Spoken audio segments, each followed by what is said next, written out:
અત્યારે બોલવા માટે. હવે હું એવા જ આપણા સમાજના મંત્રી યુવાન એવા શ્રી જસ્મીનભાઈને કહીશ, પ્લીઝ તમારું વક્તવ્ય જલ્દીથી જલ્દી પૂરું કરજો.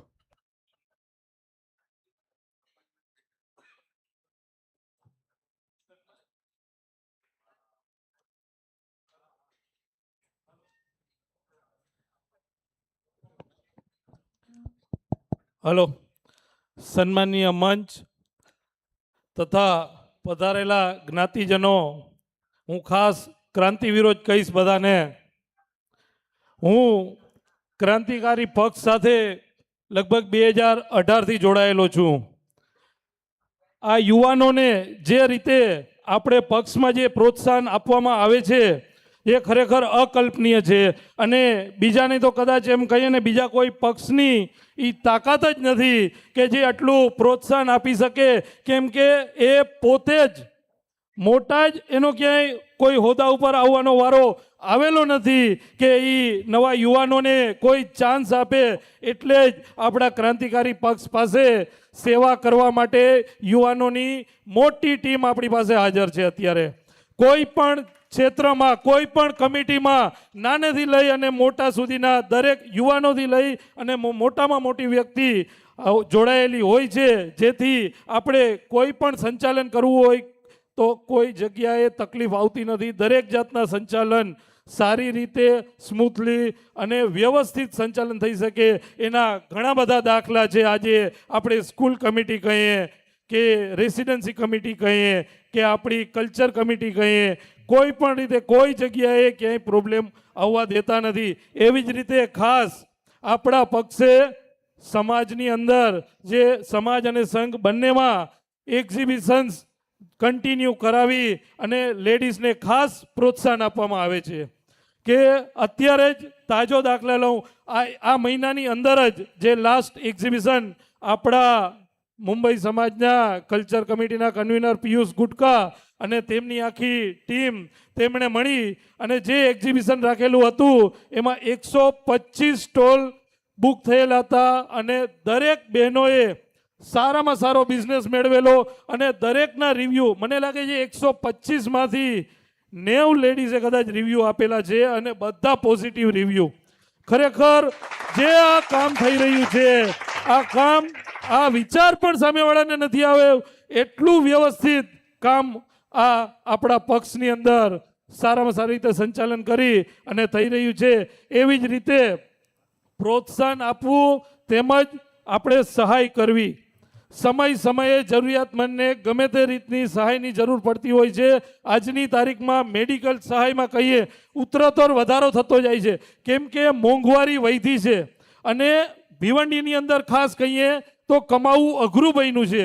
ઘણી વખત એમ કહેતા હોય છે વધારે સહાય આપીને પાંગડા કરે છે, પણ જરૂરિયાત જ અમુક સમયે એવી થઈ ગઈ હોય છે કે સહાય આપવી જ પડતી હોય.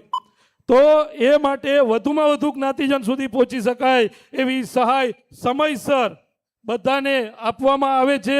એમાં ઉત્તરોત્તર વધારો પણ કરવામાં આવે છે. તેવી રીતે હું ખાસ કહીશ આપણા ક્રાંતિકારી પક્ષના વડા અશોકભાઈ મારું. કદાચ આપણે સત્તા ઉપર હોઈએ કે ન હોઈએ, કોઈ પણ જ્ઞાતિજનને મદદ કરવામાં પાછી પાની નથી કરેલી. એમને મારી સામેનો દાખલો છે, આપણે સત્તા ઉપર નહોતા, જામનગર મુકામે ભૂતપૂર્વ વિદ્યાર્થી સંમેલન હતું અને એની અંદર અશોકભાઈ મારું અતિથિ વિશેષ તરીકે આમંત્રિત હતા. અને જ્યારે આર્થિક સહાય માટે હાકલ કરવામાં આવી ત્યારે અશોકભાઈ પોતે સ્ટેજ ઉપરથી ઉતરી નીચે આવી અને હાકલ કરી.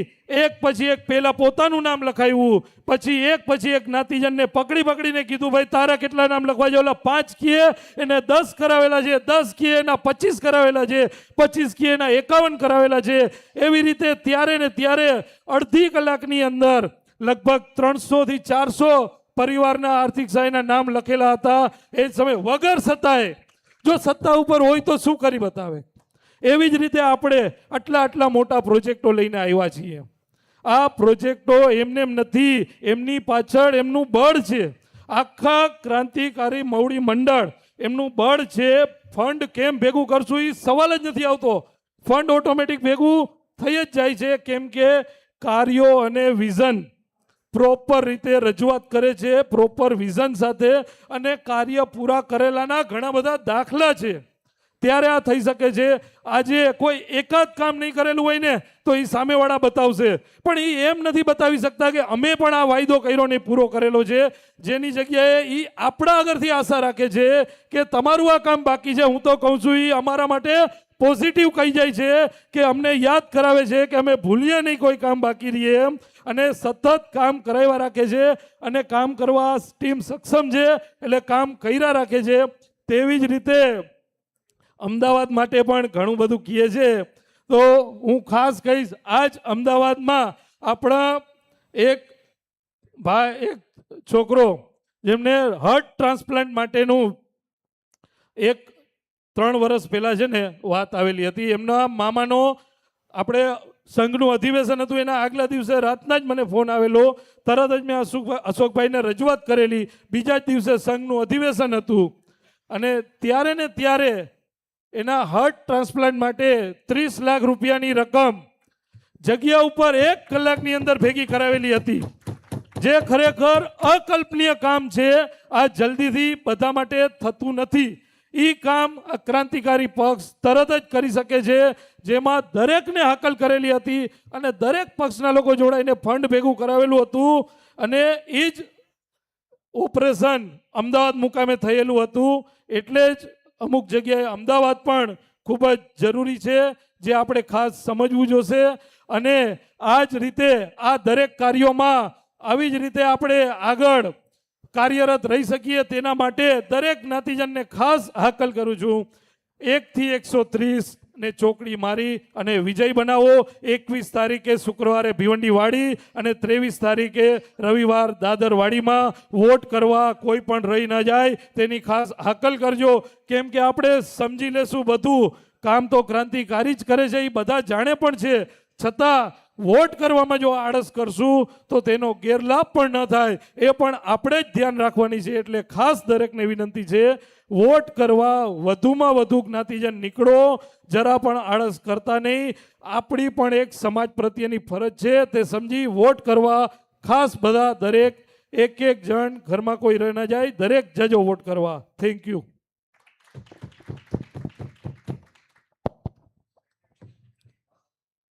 ખૂબ ખૂબ ધન્યવાદ જસ્મીનભાઈ.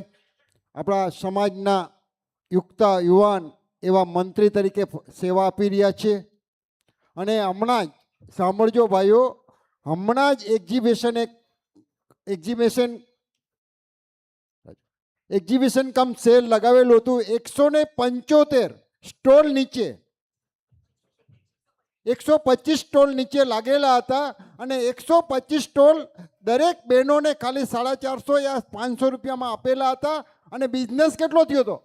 એક દિવસનો 45 લાખ રૂપિયાનો વકરો થયો હતો.